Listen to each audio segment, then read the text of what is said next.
అమ్మా నమస్తే తల్లి. నమస్తే నాయన. ఉస్మాన్ పోయినా నాకైతే తెలియదు ఉచితమని బస్ ఎక్కనికి వచ్చిన. ఇక సార్ దొరికొచ్చి బస్ ఎక్కమ్మా దీనికి టికెట్ ఇవ్వక అన్నాడు. ఏం టికెట్ నా కాడికి టికెట్ మిగిలే 200 గాని కేసీఆర్ మందు బంద్ చేస్తే నష్టం వచ్చని మళ్ళీ పెట్టిండు మందికి తాగనీకి తాగి పెన్లాల కొట్టనీకి.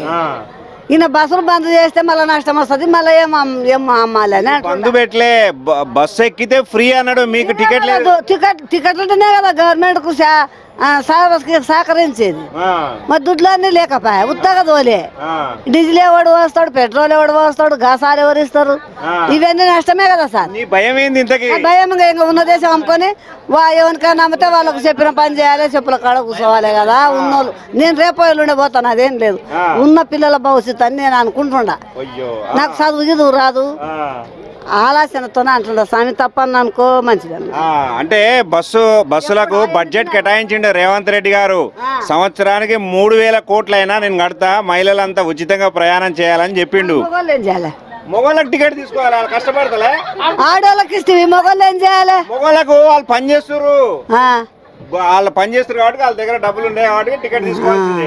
ఇప్పుడు వికలాంగులకేమో 4000 చేసిండ్రు, మాకేమో 2000. 2000తో మేము బతకాలి. వికలాంగులు 1 ఏళ్ళ మండి పోతే పని చేస్తుండరు. మాకు ఉరువు చేత కాకుండా ఉంటే కూడా కాంతే ఉంది. మళ్ళీ ఇది ఎట్లా మరి ఏం చెప్తావు ఇంతకి? మళ్ళీ వాళ్ళ లేక మాకు చేయాలి కదా. మేము పింఛన్ పెరుగుతుందని చెప్పిండుగా. ఏమో నేను వినలేదు, ఇప్పుడు అడుగుతుడా నేను వినలేదయ్యా. నమస్తే రేవంత్ రెడ్డికి బస్సు ఫ్రీ వల్ల గాంధీ నాకు ఓటు వచ్చినప్పటి ఇందిరాగాంధీకి వేసినా కానీ రాలేదు. ఇప్పుడు వచ్చింది అది వస్తాం గుర్తు అంతే.